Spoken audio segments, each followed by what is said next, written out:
Record. Okay, thank you. So we're very happy to have Elaine. She's visiting us virtually. Thanks, Elaine. Many of you know her already. She's an associate professor at Cornell University and now also visiting faculty at Carnegie Mellon. And her interests include cryptography, distributed systems, foundations of blockchain, including consensus like the work today, and language-based security. So Elaine is very prolific in the security literature, and I'm sure many of you read some of her famous papers like PathORM. My group certainly knows and follows a lot of her papers. And Elaine has won a number of prestigious awards like the Packard Fellowship, the Sloan Fellowship, the ONR EAP Award, the NSF Career, the NSF Best Scientific Security Paper, and she has a bunch of Best Paper and Research Awards as well. And so Elaine obtained her PhD from Carnegie Mellon, and she did the postdoc as well at Princeton, here at Berkeley. So she does, so she's familiar with the place. And today she's going to tell us about her work Streamlet, which is a simple and understandable distributed consensus protocol. Thank you, Elaine. Okay, yeah, thanks so much for the very nice introduction. I'm very happy to be back here. I want to talk about Streamlet, textbook consensus. Actually, this protocol is also being taught this semester in Stanford's blockchain class, in CMU, obviously. This is joint work with my student, Benjamin Chan. It's part of my textbook, which is available at distributedconsensus.net. Okay, the protocol is very simple. I can tell it in like 3 minutes, but I'll mix it up with some stories to make it more fun.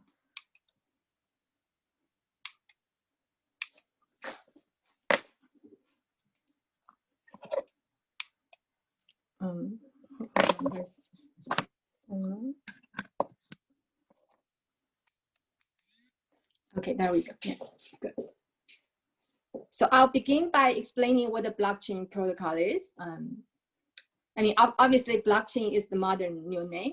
Classically, we call them state machine replication or consensus. And for the rest of the talk, all these terms pretty much mean the same thing. And by the way, again, if you have any questions, just like unmute yourself and speak up. There are two important security properties that we care about, namely consistency and liveness. Okay, so like in this example, we have a set of essentially Ethereum nodes, and they're trying to agree on the linearly ordered log of transactions, right? So consistency says that all of the honest players must agree on the log. And it could be that, let's say the network has delay, your network is a little faster than mine, so your log grows a little faster. That's okay. But at the end of the day, it needs to be the case that my log is a prefix of yours or yours of mine.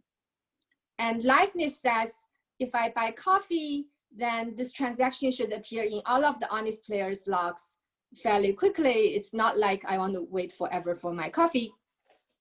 Okay, so now if all the players were honest and they correctly follow the protocol, then the problem would have been trivial.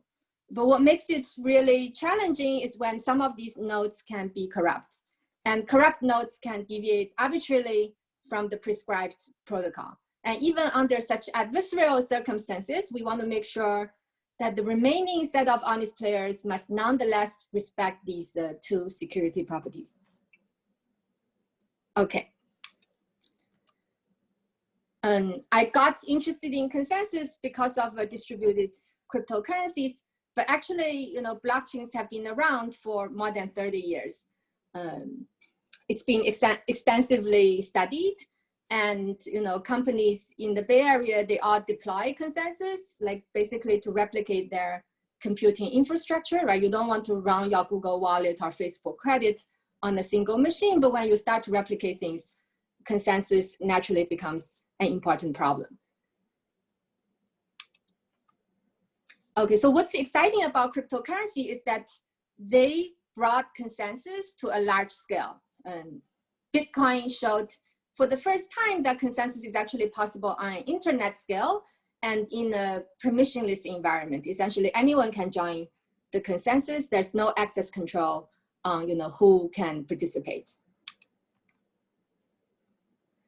Okay, so I mean, in the very beginning, we had Bitcoin, and Bitcoin used proof of work, right? And this was, in some sense, it was also a scientific breakthrough, because with proof of work, we could overcome the so-called the Sybil attack in a permissionless environment and be able to achieve consensus. So I actually have another paper joined with Rafael Paz where we showed, without any proof of work or any other setup assumptions in an unauthenticated environment, like the permissionless environment, consensus otherwise would have been impossible.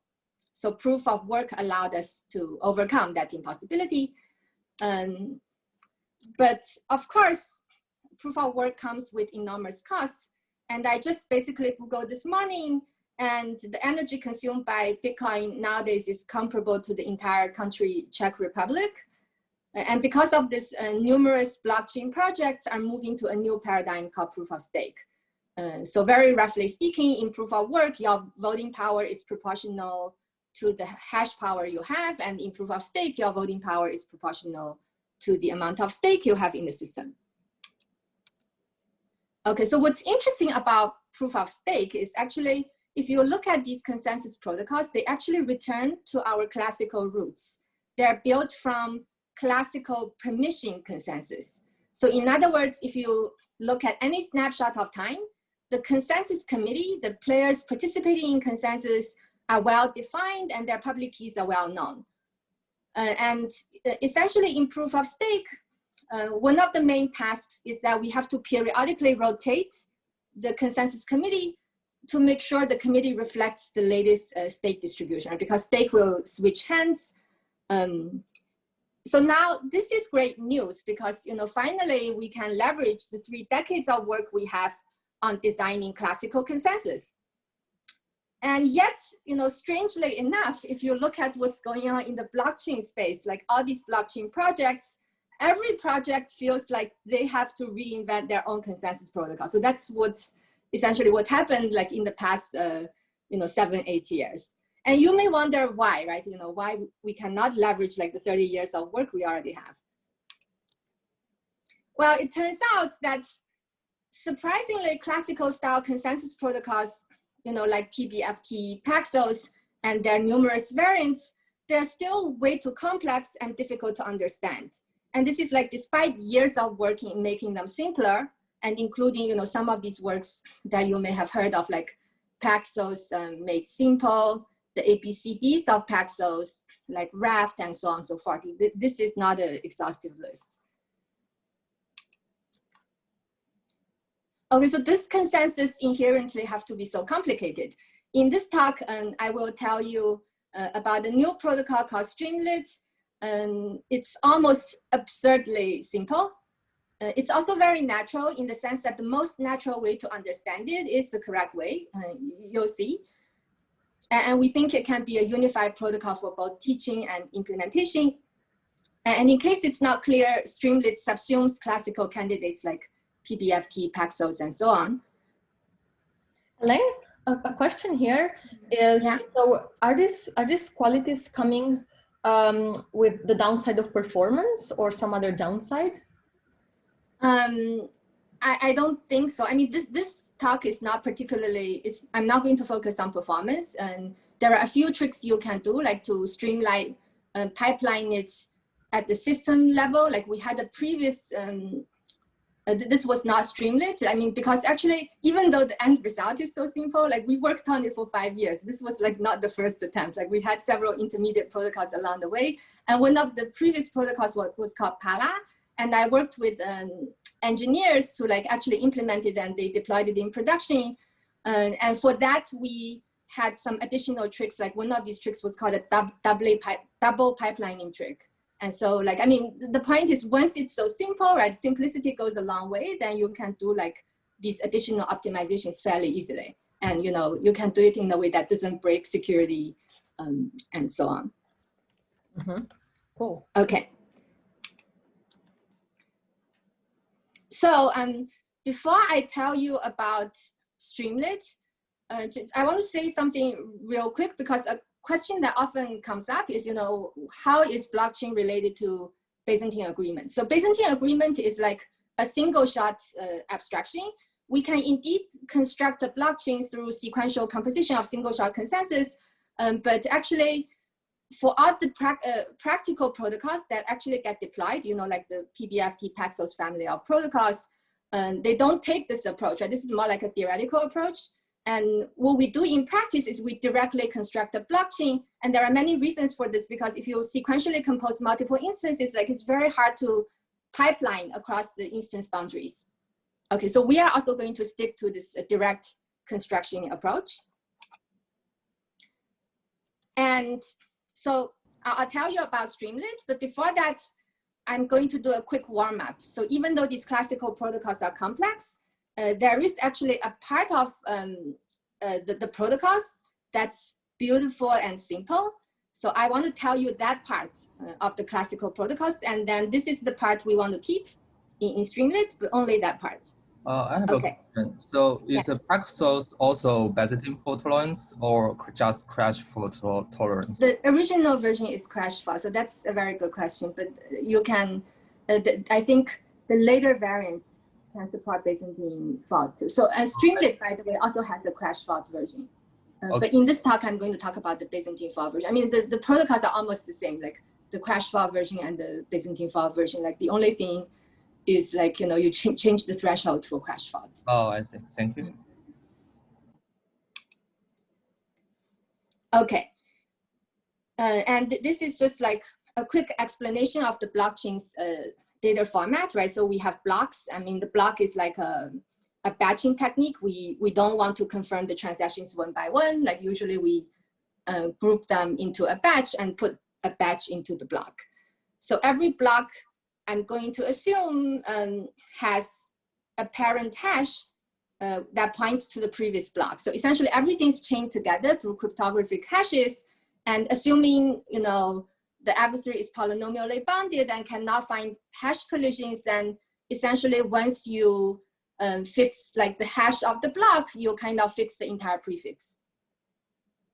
Okay, and then there's going to be an epoch number, which is like a timestamp, and then it contains all the transactions you want to confirm. Okay, so for the time being, let's assume that the epoch numbers, they strictly increment. So at this moment, we want to make sure the epoch numbers strictly increment, and in other words, we want to confirm one block in every epoch. Okay, so here's a really simple voting-based protocol. And Verluca is going to be our leader, and then everyone else are the committee. So we call them voters.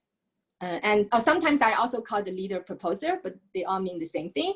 And some of these folks can be corrupt. Like in this example, Loki is corrupt. The leader obviously can also be corrupt. Okay, so what's like the first natural idea you think about, right? In every epoch, the leader will make a proposal. So it takes, let's say, the current chain, it appends the next block with the current epoch number, and it signs this block and sends it to everyone. And once you hear the proposal, you vote on the proposal. And so if you are honest, you are going to vote on the first proposal you hear from Verluca, right? So in this case, remember Verluca proposed a blue block. And so you basically vote on the blue block by signing the proposed block. Okay, so if you're honest, you would cast a blue vote. But remember Loki is corrupt, so he didn't vote for the blue block. He voted for, let's say, some brown block and some black block, and he didn't like even vote uniquely. Okay, so now what do? We wait until we hear votes from 2/3 distinct players on the same block.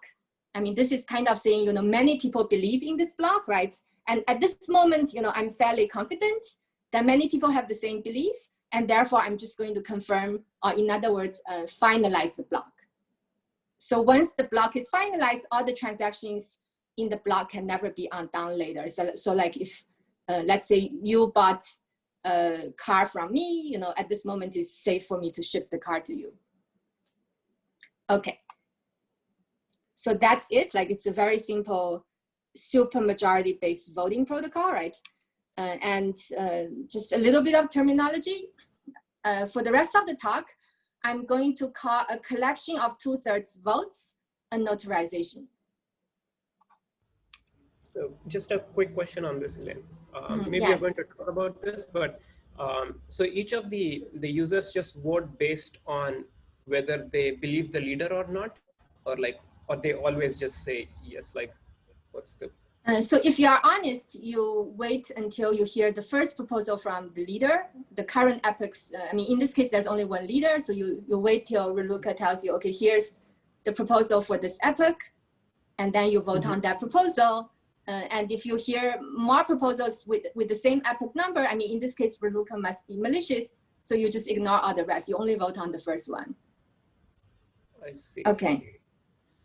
So it'll show up again, actually. So essentially, the most important thing to keep in mind is that the honest players will vote uniquely. So if you are honest, you vote basically for the first block you hear from the leader, and only that block. You don't vote for anything else.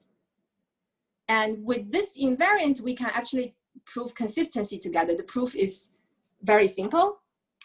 So how do we prove consistency?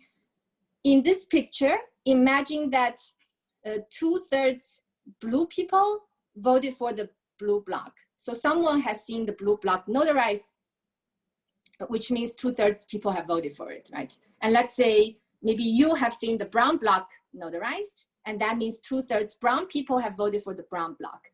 And now I want to show that the blue block is the same as the brown block. And then, because then the two of us would be consistent. And how do we show that? We are going to assume, let's say the adversary cannot control 1/3 or more of the players. So the number of corrupt players is strictly fewer than 1/3. Okay, so I want you to think about the intersection of these two sets, the blue set and the brown set. And I'm going to ask you, okay, how many people are in this intersection?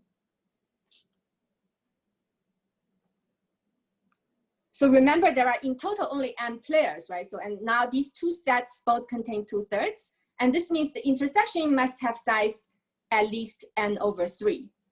But remember, the corrupt players are strictly fewer than n/3. And this means there must exist at least one honest player in the intersection. And now think about what I said about this honest player. This honest player in the intersection has voted for both the blue block and the brown block. But I said honest player is going to vote uniquely. So there's only one explanation, namely that the blue block is the same as the brown block. So that way we basically prove consistency. It's like a, essentially pigeonhole principle. Okay, so let's kind of reflect on what we have learned.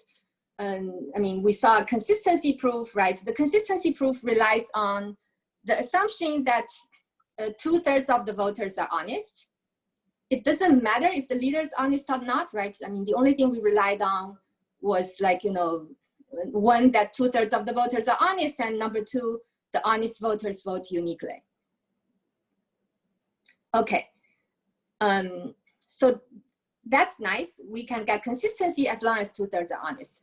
But now, I mean, of course, the leader is needed for something, and she's needed for liveness, right? Because if, let's say, Reluca crashes and she stops making proposals, then of course we cannot make progress. And if Reluca is malicious, she can propose different blocks to different people, and everyone will vote for something different. And in this case, nothing will gain 2/3 votes. And in this case, we also get stuck. Okay, but of course, we want decentralized security. Like, we don't want liveness to depend on a single person. Essentially, what we want is this picture, right? We want both consistency and liveness to come from this decentralized assumption. Like, as long as 2/3 of the players are honest, we want both. So how do we get that? How do we get the liveness? Okay, now, so this is when like these classical protocols become complicated. And in fact, if you look at all these classical protocols, they actually share a similar structure, right? There's typically two parts. One part called the normal path, And the normal path is very simple. It's just like I said, it's like voting based. But when the normal path fails, let's say, the leader crashes, then this protocol would resort to, they would fall back to a very complicated recovery path. Sometimes the recovery path is also called a view change. And then this recovery path is supposed to take care of the leader rotation, like you want to switch to the next leader until the problem is fixed. And if you look at the implementation of, let's say, a classical protocol, 99% of the code is in the recovery path. But it's supposed to be the case that your system is running in the normal path 99% of the time. So that's not very nice from systems perspective. Okay, so what's the holy grail question here, right? So ideally, we want both consistency and liveness, but we want a protocol that's just as simple as what we saw. So can we get something as simple as what we saw, but get full consensus? Okay, so at this point, we'll turn to Streamlet, and essentially it says that the answer is yes, we can indeed have such a dream protocol. Okay, and then let me remind you again how the blockchain looks like, right? The blocks are chained together using a hash chain. And I want to say that, going forward, I'm going to assume every epoch is 1 second. I mean, this is just an arbitrary parameter. It can be 2 seconds. But for simplicity in this talk, we'll assume it's 1 second. So this 1 second parameter is actually not needed for consistency. We don't need any network timing assumptions for consistency, and we'll see this later. But what we need this parameter for is liveness. So essentially, when the network is partitioned and other people are in different islands cannot talk to each other, we cannot hope for progress. So we want to say, okay, whenever the network becomes connected and the honest folks can speak to each other, make one round trip within 1 second, then the protocol will start to make progress. Okay, so 1 second is also the epoch length. In our earlier protocol, we had one leader, but if the leader becomes corrupt, we are in trouble. So in Streamlit, essentially, leader switch is effortless. You don't need to do it in a separate recovery path. You can basically seamlessly weave it into the protocol. And it's so easy that, in fact, for demonstration purpose, in this talk, we are going to assume the leader is switched every epoch. So whenever we are in epoch E, we can take a random hash function called H, think of it as a random oracle, and then we hash the epoch number to determine who's the leader in this epoch. We can support other policies, you can choose a stability favoring policy, just like in PBFT, right? You stick to the same leader until something goes wrong and then switch leader. That's also possible, but we are not going to do that today. Any questions? I have a question. Is this a problem that someone can pre-compute the result who will be the leader? And so I think the question is related to adaptive security. So this talk is also not going to cover adaptive security, but essentially there are known techniques. You can replace this with, let's say, a VRF, a verifiable random function, to get adaptive security. But for this talk, let's just assume static corruption for simplicity. Okay. Thank you. One more question, and I'm sorry if this is coming up, but how do you reach consensus on the round advancing itself? Do we have to assume things about the clocks? And so that's also an excellent question. For simplicity, for now, let's assume the players have synchronized clocks that tick every second. But it turns out, I'm trying to reduce the terminology, but at the end of the talk, I'll confess to you, actually, the Streamlit is a partially synchronous protocol. And it's known that in the partially synchronous setting, you can get a clock that's good enough for consensus for free. You can use a very simple clock protocol where people sign which epoch they're in. And if you collect two-thirds votes for epoch 5, you advance to epoch 6 or something like that. So even though it looks like it's an assumption, it's for free.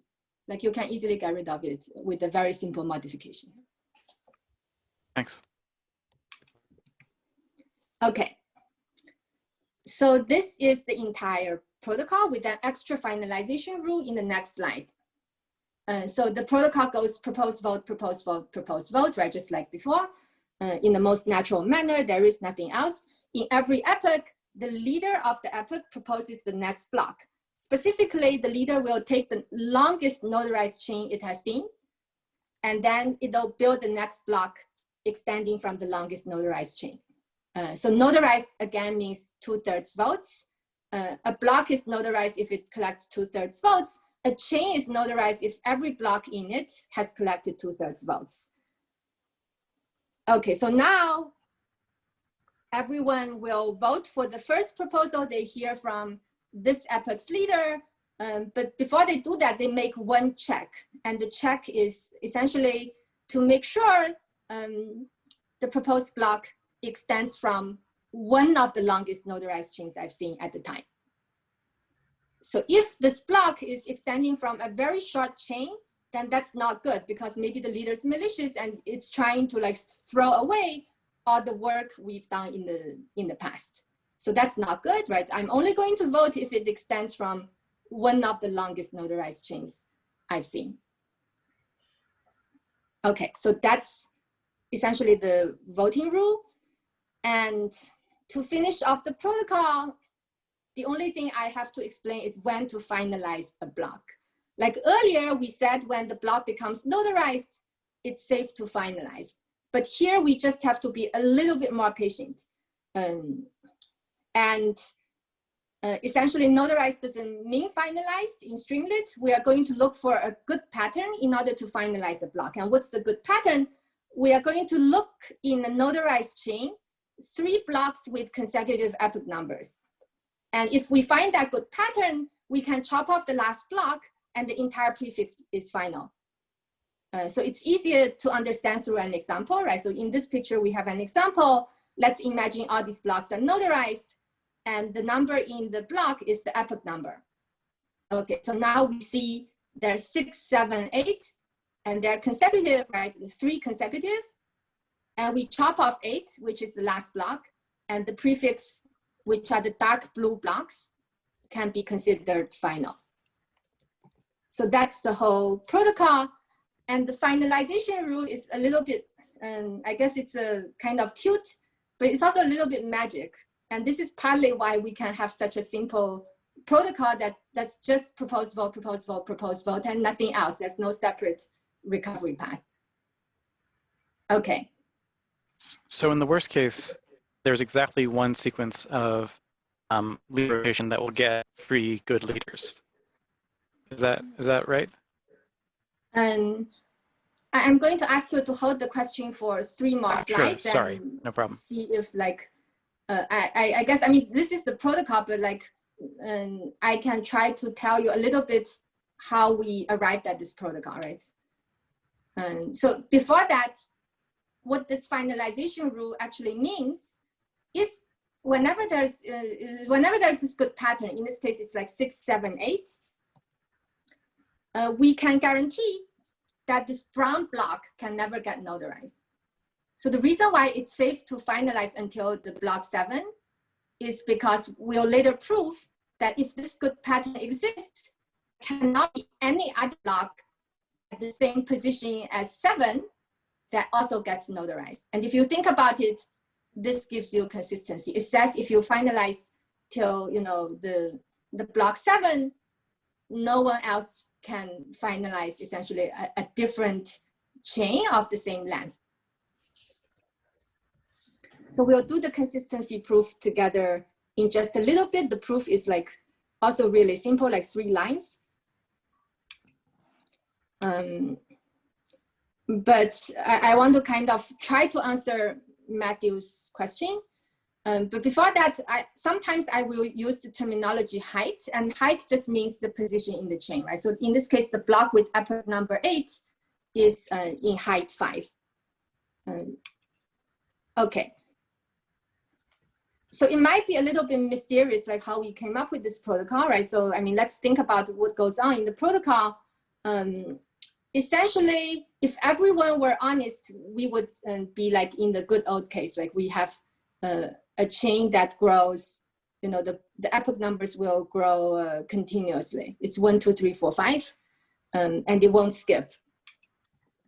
But the issue is like, we have to allow skipping, right? Because let's say in this case, the second leader may have crashed. So in epoch 2, no one proposed the block. So if we don't allow the epoch numbers to skip, then there's no liveness. And that's exactly why the previous protocol doesn't have liveness, because we don't allow the block numbers to skip. But once we allow block numbers to skip, there's another problem. Like sometimes there can be forks, because I may have seen block 7 notarized, but you may not have seen it, right? Because the network has delay. So let's say I'm the only person who saw 7 notarized at this moment, but then the next leader, who is proposing a block for epoch 8 didn't see 7 notarized, so he extended 8 from the block number 5. And then maybe many people didn't see 7 notarized, and then they voted for the 8 block. So in this case, you can have forks, right? So forks are, that's why, because of these forks, that's why we needed this finalization rule to tell us when it's safe to finalize a block, right? You cannot just finalize when it becomes notarized. So I noticed there's a question in the chat. Oh, okay, good. That's just to encourage you to ask questions. Okay. So Matthew, did that answer your question, or? I think my question actually is about liveness, which is not this talk. So I'll hold it till the end. Yeah, I think, yes, go ahead. I think so. Natasha and I have a question, but I think her microphone is not working, so I'll ask it. So one question we had is that in in comparison to PBFT, are the guarantees, so why is it that we can have a simpler protocol? Are the guarantees here simpler, perhaps that there's longest chain versus the second phase because we only care about longest chain winning versus the second phase in BFT, or are the guarantees weaker in any sense, or how does it compare in terms of assumptions to PBFT? And so I would say, there are, so in this talk, the protocol I'm going to describe doesn't have optimistic responsiveness, but it is possible to add it. Like the protocol which I mentioned that we implemented with engineers actually has optimistic responsiveness, which says like if your network is actually fast, you can confirm blocks faster. You don't want to confirm block every second if your actual network delay is 1 millisecond. But that's still, it's easy to add without destroying this very streamlined nature of the protocol. It's still one model rather than by model. But it's interesting that you bring up PBFT because I skipped all the intermediate attempts we had, right? Initially we started with PBFT, and the initial idea we had was we want to take PBFT, and PBFT has 2 rounds of voting, right, in the normal path. The first round is called the prepare round, and the second round is called the commit round. So we started by, thinking the commit round of voting can be piggybacked on the next block's notarization. So that's the first little idea, and we try to do that. And then we discover once we do that, we can simplify it further. And then we discover, okay, now we can simplify it further and further and further and strip everything away. And then, this is what we end up with. Natasha has a follow-up question, I think, on chat. Yeah. On chat, let me see. Most consensus protocols require 2 phases at minimum. I'm surprised that you reduced it to 1 phase. So that's a great question, because if you think about the finalization rule, right, I'm looking for consecutive 3 and chopping off the last one. So that's actually why we are, in that sense, we are not 1 phase, right? Because we are not just confirming upon the notarization. We are waiting, if you think about the next block's notarization as the commit phase, right, we are waiting for multiple rounds of voting. Okay, so hope that answers your question. So now let's basically do the consistency proof together. I will say a little bit about liveness after the consistency proof. I won't have time to cover the liveness proof. Okay, so how do we prove consistency? Remember, this is what we want to prove. In this example, we see 6, 7, 8 consecutive in a notarized chain. And we want to prove that there is no other block that can get notarized at the same height as 7. And in my proof, I will use 6, 7, 8 as an example, but it's like trivial to generalize the proof to any 3 consecutive epoch numbers. Okay. So how do we do the proof? The first is to divide it into 2 cases. And how do we divide it into 2 cases? We are going to use the lemma we have already proven in the first part of the talk, right? Essentially, this diagram we saw earlier guarantees that in every epoch, at most 1 block can get notarized. There cannot be 2 blocks belonging to the same epoch that both get notarized. Okay, so with this lemma, we can essentially divide it into 2 cases. So suppose there's a brown block that also gets notarized at the same height as 7. So I'm going to ask you, what epoch number can this brown block be? I mean, can it be 6, 7, or 8, right? I mean, obviously it cannot be 6, 7, 8, because by our assumption, 6, 7, 8 are notarized blocks. And by this lemma, right, you cannot consume these epoch numbers. So there are 2 cases. Case 1, the brown block has an epoch number that's greater than 8. It has an epoch number smaller than 6. So in case 1, I'm just going to pretend the brown block has epoch number 9, because if it's like 10, 11, 12, the proof is identical. So in case 2, I can pretend the brown block has epoch number 5. And if it's like smaller than 5, the proof is identical too. And we just have to rule out these 2 cases one by one. And it turns out the proof for these 2 cases are symmetric. So let's just do case 1 together first. Okay, this is case 1. How do we rule it out? Okay. So the block 8 got notarized, right? If the block 8 got notarized, it means many people voted for block 8 in epoch 8. In fact, for the block to be notarized, it must have 2/3 votes, and this means strictly more than 1/3, strictly more than n over 3 honest players must have voted for block 8 in epoch 8. Okay, so now I want you to focus on the set of honest.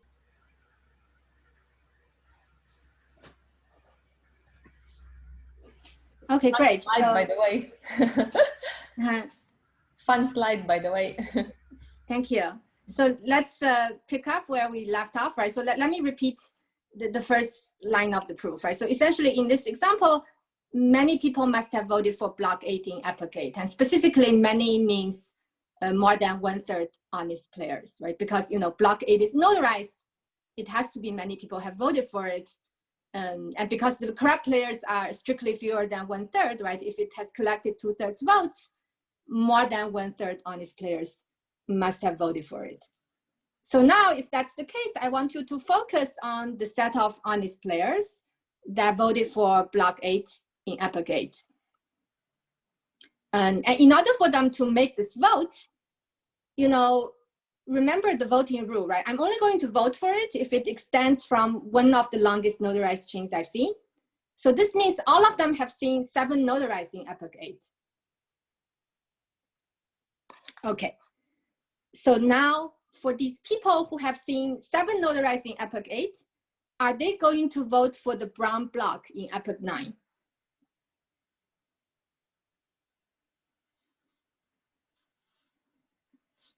You want an audience response? Sorry. Yes or no. So are these people who saw 7 notarized in epoch 8, are they going to vote for the brown block in epoch 9? That's the question. They shouldn't, should they? They shouldn't, right? Exactly. So, I mean, it's easy to see that they shouldn't vote for block 9 because in epoch 9, block 9 doesn't extend from one of the longest notarized chains they have seen. They've seen 7 notarized already in epoch 8, remember? Okay. So because of this, we can conclude 9 cannot get notarized because all these people, like the more than n over 3 honest people, refuse to vote for it. And there's not going to be enough votes for 9 to ever get notarized. Okay, so that's the proof. Maybe it's 4 lines. I said it's 3, but it's 4. Okay, so that rules out case 1. And then, case 2, is essentially symmetric. And we can do case 2 together as well. Okay, so this is case 2. And we want to show, in this case, the brown block, which has epoch number 5, cannot get notarized. So we are going to prove by contradiction. Suppose 5 did get notarized. This means many people must have voted for block 5 in epoch 5. Okay, so now look at all these people who voted for block 5 in epoch 5. And in order for them to vote for the block must extend from one of the longest notarized chains they have seen. So all of these people have seen 3 notarized in epoch 5. So now I'm going to ask you, are these people going to vote for the block 6 in epoch 6? I mean, remember, they've already seen 3 notarized in epoch 5. It's not the longest, so they will not vote. Exactly right. So the same answer, because they've already seen 3 notarized in the epoch. 6 obviously doesn't extend from one of the longest notarized chains they have seen. So they're all going to refuse to vote for block 6. And because like so many people refuse to vote for it, 6 can never get notarized in honest people's view. So this leads to a contradiction. And that's the consistency proof. Okay. Okay, so at this point, it's actually interesting to point out, if you think about the consistency proof a little bit harder, you'll realize the consistency proof doesn't depend on any network timing assumption. So like we never relied on messages being able to deliver in like 1 second, or it doesn't matter if the network gets partitioned, right? Even if the delay is arbitrarily long, it doesn't matter. Consistency will always be respected.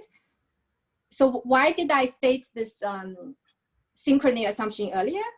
Well, it turns out the synchrony assumption is needed for liveness. Yes. They still need some sense of the epochs, right? They still need to know what epoch they are in. Yeah, that's a great question. So I think there was also a similar question earlier. So for now, I'm assuming the players have clock synchrony. So they have synchronized clocks that tick every epoch. So every second the clock ticks. But as I mentioned, so actually the protocol is in a partially synchronous model, which I will explain in just a little bit. And in the partially synchronous model, essentially you can implement a clock that's good enough for consensus for free. I mean, as long as the players have clocks that have bounded drift. So that was like a well-known theorem, like it was shown in the Dwork-Lynch-Stockmeyer paper.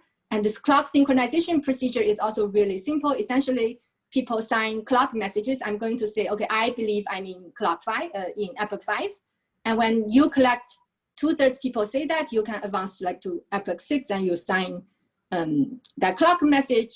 And these clock messages can also be piggybacked on the block's notarization. So you don't always have to sign it in every epoch. So actually, in fact, if you were to implement this protocol, this is what I would recommend you to do, like to actually implement the clock synchronization part. But fortunately, you can piggyback a lot of it on the block notarization itself. Okay. So we do need the synchrony assumption for liveness, right? Because if, let's say, the network stops working, everyone is in a different island, we cannot make progress. So we can only guarantee progress when the network conditions are good. And we call this a period of synchrony. So what is a period of synchrony?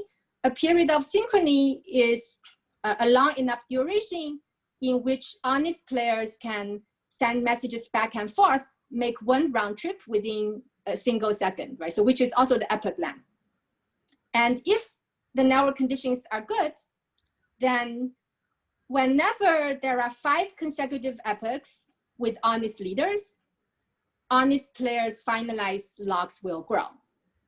So you might have a question why it's 5 here. I mean, because earlier we said we need 3 consecutive to finalize. I don't have time to do the liveness proof, but essentially at a very high level, the first 2 honest leaders are undoing some bad effects that have left, let's say, from previous corrupt leaders. And when those bad effects have been undone, we enter a good state. And at this moment, if you have like 3 consecutive leaders, you make progress. You can trigger the finalization rule and you finalize more blocks.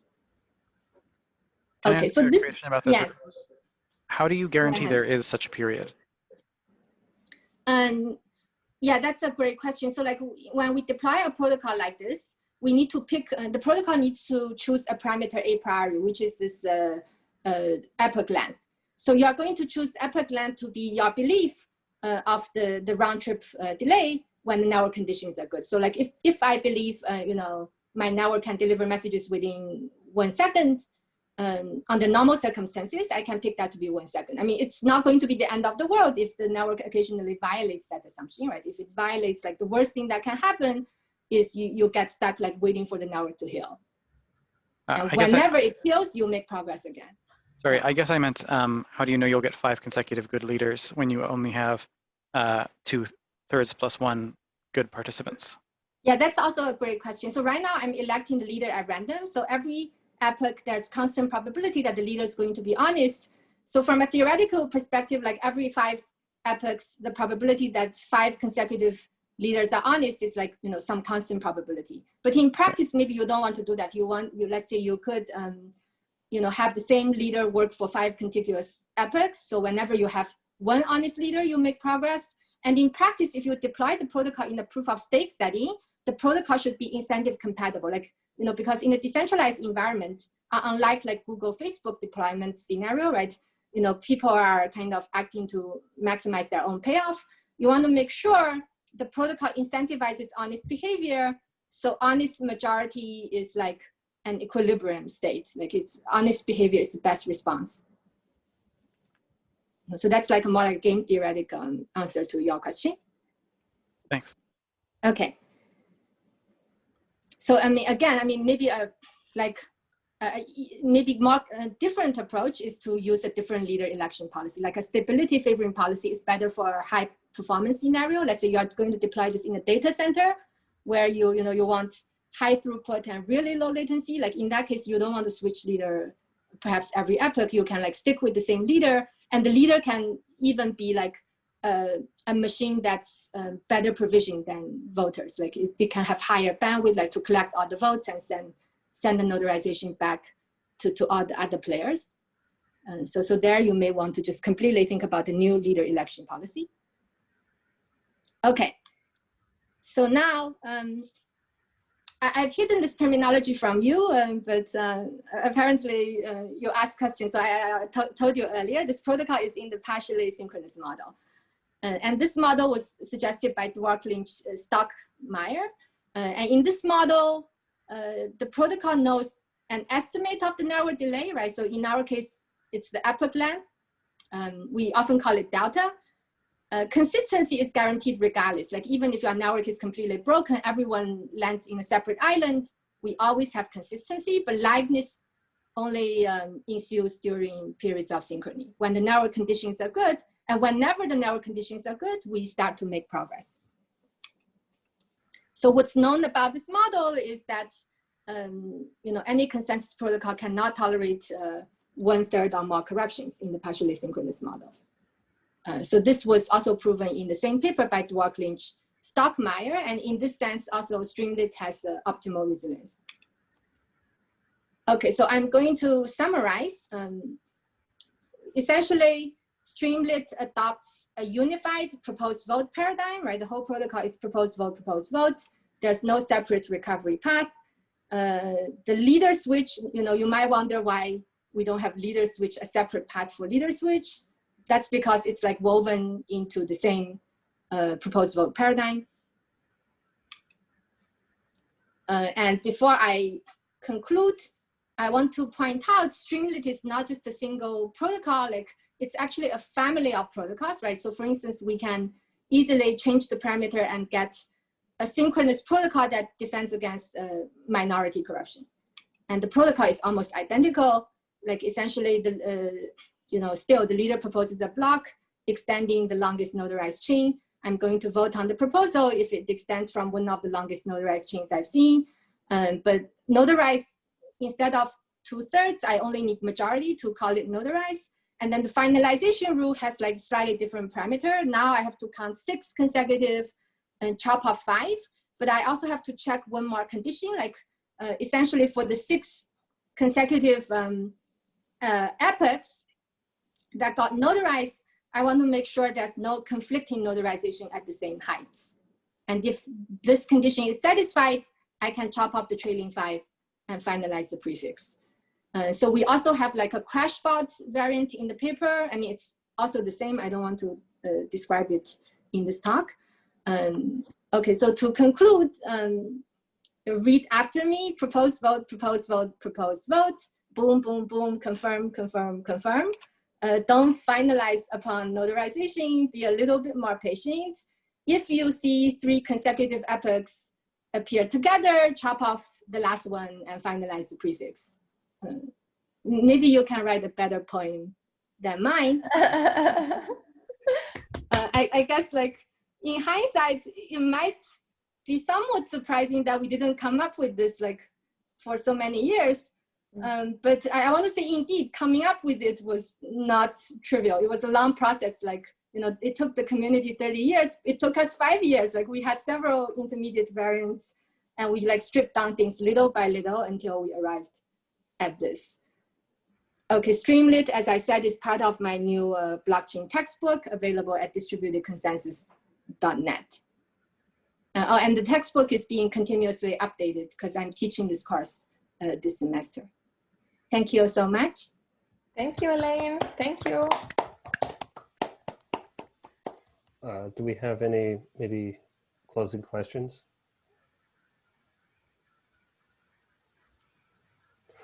All right, if not, then let's thank our speaker. Oh, there's a question. I think Natasha has a question on the chat. Okay. So let me look at the question. I know you said you weren't concerned about performance. Do you have a sense for how the epoch-based approach plus the 3 rounds to finalize would impact latency and throughput? So I want to say, like, the for performance recommendation, I think the biggest biggest change I would make is first, I think a stable leader policy is better. So I would do the stable leader policy, and then you could like really pipeline things at the system level. So in the previous protocol, not Streamlet, we had another trick. I remember, like, this is look for 3, chop off the last one, but you could actually look for K consecutive and chop off like K-1 or something. But what this lets you to do is that, so in Streamlet, when I notarize a block, when I vote for the block, the entire prefix must be notarized. So this can break the pipeline, right? Because maybe the network has high latency, high bandwidth. In that case, like, for the notarization to come back to me takes a while, but you know, you can send many blocks at once. So in that case, you don't want to like insist that the parent be notarized. Like, you could have a look ahead factor of K. Like, let's say I want to look to see the K ancestor is notarized, and then I will vote for the next one. But if you do that, you have to like essentially look for more consecutive when you finalize and chop off more. So that would give you, this is what we call double pipelining. It's described in the paper called Pala. And I would suggest like using this trick in a high performance scenario in the implementation. So it's still streamlined, no separate recovery path. And the modification is, I guess, like, you know, doesn't break this very nice streamlined paradigm. Great, thank you. Okay, thank you so much. So great, thank you to everyone for coming.